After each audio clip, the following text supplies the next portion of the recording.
মুম্বাই চেন্নাইয়ের পর এবার পশ্চিমবঙ্গ। পূর্ব ভারতে প্রথম এসি লোকাল শিয়ালদা রানাঘাট রুটে গ্যালোপিং ট্রেন। সোমবার থেকে যাত্রী পরিষেবা শুরু। প্রথম দিনেই পাকড়াও বিনা টিকিটের যাত্রী।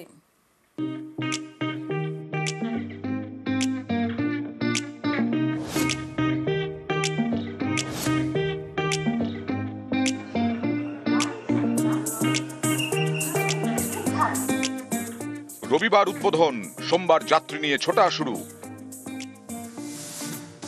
Sealdah Ranaghat AC local. শুধু পশ্চিমবঙ্গ নয়, পূর্ব ভারতে এই প্রথম লোকালে এসি। লোকাল ট্রেনে ঠান্ডা ঠান্ডা কুল কুল। প্রথম দিনই এসি লোকালে বিনা টিকিটের যাত্রী ধরা পড়েন। 285 টাকা ফাইন দিয়ে তারপর ছাড়া পান। কি মনে হচ্ছে, সবাই টিকিট কেটে উঠেছে?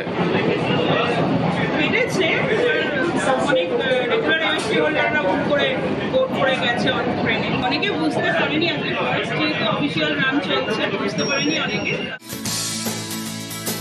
রানাঘাটে প্রথম এসি সকাল 8:29-এ। প্রথম দিন এই ট্রেন ঘিরেছিল উন্মাদনা। কেউ সেলফি তুলতে ব্যস্ত, কেউ ব্যস্ত মোবাইল ফোনের অ্যাপে ট্রেনের স্পিড দেখতে। আমরা রয়েছি রানাঘাট থেকে শিয়ালদার অভিমুখে এসি ইএমইউ লোকাল ট্রেনে। যেই লোকাল ট্রেন আজ থেকে যাত্রী সাধারণের জন্য চালু করা হলো, সেই ট্রেনেই আমরা সফর করছি। খুবই ভালো লাগছে। আজকে হঠাৎ সকালবেলা উঠে বাবাকে বললাম যে যাবো, বাবা বললো হ্যাঁ প্রথম দিন এক্সপিরিয়েন্স কর, তো চলে এলাম। প্রচুর ভালো, পরিষ্কার পরিচ্ছন্ন, কষ্ট কম হচ্ছে গরমে। নিরাপত্তাও আছে, জানলাটা সব দরজা আটকানো, মানে অন্যান্য লোকেরা আর কি ঢুকতে পারবে না সহজে, মানে যেটা আর কি নর্মাল লোকাল ট্রেনে হয় সেটা এখানে হওয়ার সম্ভাবনা নেই। ভাড়াটা যদি আরেকটু কমানো যেত একটু ভালো হতো। এটা গ্যালোপিং ট্রেন, সব স্টেশনে থামবে না। রানাঘাটের পর প্রথম থামবে চাকদা, তারপর কল্যাণী, কাঁচরাপাড়া, নৈহাটি, এরপর বারাকপুর, খড়দা, সোদপুর, দমদম, বিধাননগর রোড। সকাল 10:10-এ শিয়ালদা।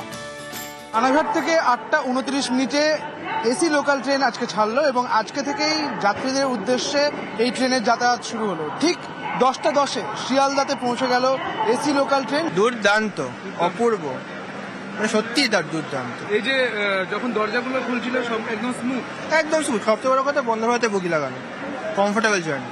আপনি দেখে এটা বন্ধ ভারতে বগি, নর্মাল না।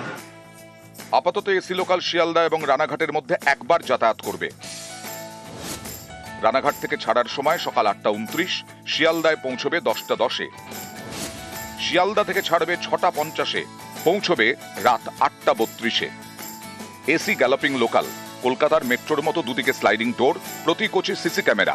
ট্রেনের সামনে এবং পিছনের কোচ মহিলাদের জন্য সংরক্ষিত। বিশেষভাবে সক্ষম এবং প্রবীণ নাগরিকদের জন্য আসন সংরক্ষিত। এই ট্রেনে ন্যূনতম ভাড়া 35 টাকা, সর্বোচ্চ ভাড়া 120 টাকা। ভাড়া রিজনেবল এই কারণে বলছি, এখান থেকে এসি সার্ভিস ধরতে হবে। তো সারা মাসে যদি কেউ মান্থলি কেটে যায়, তার ভাড়া হবে 2530 টাকা। তাহলে কোনটা সস্তা? তার মানে দিনে গড়ে 100 টাকাও হচ্ছে না। নিউজ 18 বাংলা।